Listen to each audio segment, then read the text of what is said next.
സ്നേഹത്തോടെ ആമിനാസ് അടുക്കളയിലേക്ക് സ്വാഗതം. അപ്പൊ ഇന്ന് നമ്മുടെ സുന്ദരി വിഷമിച്ചിരിക്കണേ. സുന്ദരി പ്രസവിച്ചിട്ട് 3 കുഞ്ഞുങ്ങളൊക്കെ ഉണ്ട്. അതിന്റെ ക്ഷീണത്തിലാണ്. അപ്പൊ ഇന്ന് നമ്മൾ എവിടെ പോണത്? വാട്ടർ മെട്രോയിൽ കയറാൻ വേണ്ടി പോവേണ്. സുന്ദരി ഉണ്ട്, നമ്മളുടെ റസൂനെ കാണിക്കില്ല. ആർക്കും ക്യാമറയുടെ മുന്നിൽ വരാൻ ഒരു താല്പര്യമില്ല. ഇത് അപ്പൊ എന്താണേലും ഞങ്ങൾ ആ കാഴ്ചയിലേക്ക് അങ്ങോട്ട് വരും. വാട്ടർ മെട്രോയിലേക്ക് ഹൈക്കോർട്ടിന്റെ അവിടെ അപ്പൊ നമ്മൾ വന്നിരിക്കുന്ന മറൈൻ ഡ്രൈവിലല്ലേ റസൂ? മറൈൻ ഡ്രൈവിൽ വന്നിട്ട് ഇനിയിപ്പോ പോകുന്നത് ഹൈക്കോർട്ടിന്റെ അവിടെ ഉള്ള. അപ്പൊ നമുക്ക് ആ കാഴ്ചയിലേക്ക്. അപ്പോൾ ഇതാണ് നമ്മുടെ ഹൈക്കോർട്ടിലെ വാട്ടർ മെട്രോ സ്റ്റേഷൻ. അപ്പോൾ ഇതിലേക്കാണ് നമ്മളിപ്പോൾ കയറുന്നത്. അപ്പോൾ മമ്മിയും പാത്തും നടക്കുന്നുണ്ട്. മമ്മിയും പാത്തും ഇപ്പോൾ നമ്മൾ ടിക്കറ്റ് എല്ലാം എടുത്തിട്ട് നമ്മളിപ്പോൾ എൻട്രി പോയിന്റിലേക്ക് നടക്കണതാണ്. അപ്പോൾ ഇവിടെ നിന്ന് നമ്മളിപ്പോൾ മമ്മി ഇപ്പോൾ നടന്നിട്ട് ഇനിയിപ്പോൾ പോണത് നമ്മുടെ വാട്ടർ മെട്രോയിലേക്ക് കയറാൻ വേണ്ടിയിട്ടാണ്. ഇപ്പോൾ ഹൈക്കോർട്ടിൽ നിന്നാണ് അപ്പോൾ കയറണം. ഒരുവിധ ആൾക്കാരെല്ലാം ബോർഡ് ചെയ്തിട്ടുണ്ട്. അപ്പോൾ നമ്മളിപ്പോൾ ഏറ്റവും ലാസ്റ്റ് ആയി. അപ്പോൾ ടൈമില്ല എന്നും പറഞ്ഞിട്ട് ഞാനിവിടെ മമ്മീനെ ഇങ്ങനെ വഴക്ക് പറഞ്ഞുകൊണ്ടിരിക്കുകയാണ്. കാരണം മമ്മി പതുക്കിയാണ് ഇങ്ങനെ വന്നത്. അപ്പോൾ അങ്ങനെയൊക്കെ ആയിട്ട് ഞങ്ങളിപ്പോൾ വാട്ടർ മെട്രോയുടെ അകത്തേക്ക് കയറണതാണ്. അപ്പോൾ നമ്മളിങ്ങനെ മെട്രോയിൽ കയറിയുള്ള യാത്രയാണ്. ഒരു നല്ല സന്തോഷമുള്ള യാത്രയായിരുന്നു. അപ്പോൾ ഈ പറഞ്ഞ പോലെ എറണാകുളത്താണെങ്കിലും ഞാനിതിലൊന്നും കയറാനായിട്ട് ഇതുവരെ മെനക്കെട്ടിട്ടില്ല. അപ്പം നല്ല കായലിൽ നല്ല ഓളമുണ്ട്.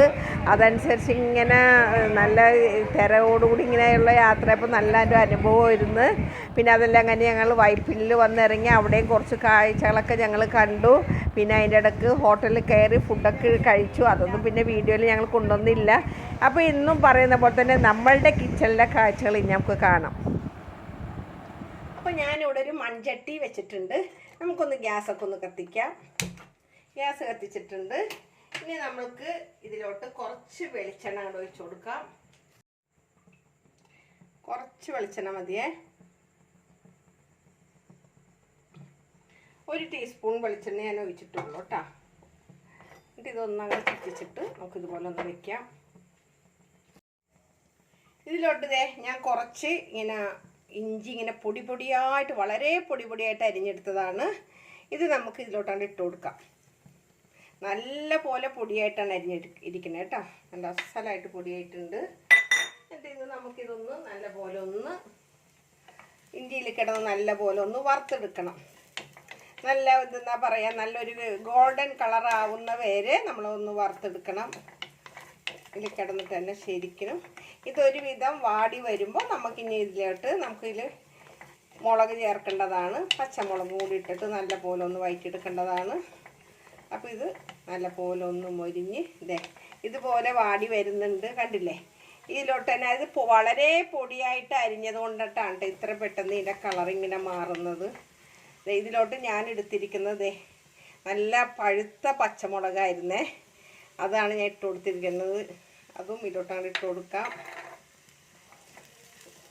അതും ഇതിൽ കിടന്നിട്ട് നല്ല പോലെ പച്ചമുളക് കുറയില്ല കേട്ടോ. അതാ അരിഞ്ഞപ്പോൾ അത് മറ്റേ ഇഞ്ചിനേക്കാളും കുറച്ച് വലുതാക്കിയിട്ടാണ് അരിഞ്ഞിരിക്കുന്നത്. ഇഞ്ചി വളരെ പൊടിയായിട്ടാണ് അരിഞ്ഞത്. അതുകൊണ്ടാണ് അത്രയും തോന്നിക്കുന്നത് കേട്ടോ. ഇത് രണ്ടും ഇതിൽ കിടന്നിട്ട് അങ്ങോട്ട് ശരിക്കിനൊന്ന് മൊരിഞ്ഞ് വരണം. ഇത് നല്ല പോലെ ഇത് ശരിക്കിനും മൊരിഞ്ഞ് വരണേ. അപ്പം ഇത് നല്ല പോലെ മൊരിഞ്ഞിട്ടുണ്ട് കേട്ടോ. ക്യാമറയിൽ എങ്ങനെ കാണുന്നതെന്ന് പറഞ്ഞുകൂടാ. നല്ല പോലെ നിങ്ങളുടെ കയ്യിൽ ചുമന്ന മുളക് ഇല്ലെങ്കിൽ കുഴപ്പമൊന്നുമില്ല കേട്ടോ. ഞാൻ പച്ചമുളക് മേടിച്ചപ്പം പഴുത്ത മുളക് ഉണ്ടായത് കൊണ്ട് മാത്രമാണ് ഈ പഴുത്ത മുളക് ചേർത്തത് കേട്ടോ. പച്ചമുളക് മതി.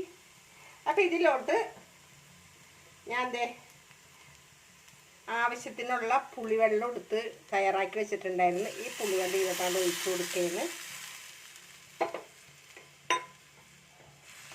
പുളിവെള്ളം നല്ല പോലെ ഒന്ന് ഇതിൽ കിടന്ന് തിളക്കുമ്പോൾ ഇതിലോട്ട് ഞാൻ ആദ്യം തന്നെ ഇട്ട് കൊടുക്കുന്നത് കുറച്ച് മഞ്ഞൾപ്പൊടി, ഒരു 1/4 ടീസ്പൂണോളം മഞ്ഞൾപ്പൊടി ഇട്ട് കൊടുക്കുന്നുണ്ട്. അതുപോലെ തന്നെ ഒരു 1/2 ടീസ്പൂണോളം മുളക് പൊടി ഇട്ട് കൊടുക്കുന്നുണ്ട്. എന്നിട്ട് ഇത് നല്ല പോലെ ഇതിൽ കിടന്നിട്ടൊന്ന് നല്ല പോലെ ഒന്ന് തിളക്കണം. നല്ല പോലെ ഒന്ന് തിളച്ച് വരുമ്പോൾ ഇനി മറ്റ് സാധനങ്ങളൊക്കെ നമുക്ക് ചേർത്ത് കൊടുക്കാം. അപ്പോൾ നല്ല പോലെ തിള വന്ന് തുടങ്ങിയിട്ടുണ്ട് കേട്ടോ. കണ്ടില്ലേ? നല്ല പോലെ തിള വരുന്നുണ്ട്. ഇതിലോട്ട് നമ്മൾ ഉപ്പിട്ടിട്ടില്ല. കുറച്ച് ഉപ്പിട്ട് കൊടുക്കാം. ബാക്കി വേണമെങ്കിൽ ലാസ്റ്റ് നോക്കിയിട്ട് ഇട്ട് കൊടുക്കാം. നമ്മളിത് തൊടുകറി പോലെയാണല്ലോ തയ്യാറാക്കുന്നത്. അപ്പോൾ ഇത് നല്ല പോലെ തിള വരുന്നുണ്ട്, നല്ല അസലായിട്ട് തിള വരുന്നുണ്ട്. അപ്പോൾ ഈ തിള വരുന്നതിലേക്ക് ഞാൻ ശർക്കര ഉരുക്കി വെച്ചിരുന്നതാണ്, ശർക്കരപ്പാനി. ഈ ശർക്കരപ്പാനി ഇതിലോട്ടാണ് ഒഴിച്ചു കൊടുക്കുകയാണ്. ഉരുക്കി അരിച്ച് വെച്ചതായിരുന്നു. ഇതിലെ കല്ല് എന്തെങ്കിലും ഉണ്ടാവുണ്ടാ വെച്ചിട്ട് അരിച്ച് വെച്ചതാണ്.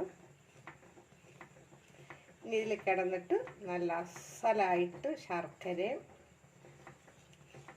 പുളി എല്ലാം കൂടി ആയിട്ട് നല്ലപോലെ ഒന്ന് മിക്സായി വരട്ടെ. അപ്പം നല്ല പോലെ ഇത് ആയി വരുന്നുണ്ട്, നല്ലപോലെ കുറുകി വരുന്നുണ്ട്. അപ്പോൾ ഇതിവിടെ ഇങ്ങനെ ആവുന്ന സമയത്ത് ഞാൻ ഗ്യാസ് കെടുത്തുന്നില്ല, ഇതേപോലെ സിമ്മിൽ തന്നെ ഇട്ട് വെക്കുകയാണ്. എന്നിട്ട് നമുക്കിത് ഇവിടെ വേറൊരു പാൻ അടുപ്പത്ത് വെക്കുന്നുണ്ട്. കണ്ടില്ലേ, ഈ പാൻ ഒന്ന് കത്തിക്കട്ടെ. പാൻ ഒന്ന് കത്തിച്ചിട്ടുണ്ട്. ഇതിലോട്ട് ഞാനൊരു ഒരു 1/4 ടീസ്പൂണോളം ഉലുവ പൊടിച്ചിട്ട് കൊടുക്കുന്നുണ്ട്. അതുപോലെ തന്നെ ഒരു പിഞ്ച് കായപ്പൊടിയും കൂടി ഇട്ട് കൊടുക്കുന്നുണ്ട്. ഒരു പിഞ്ച് ഇട്ടിട്ടുള്ളൂ.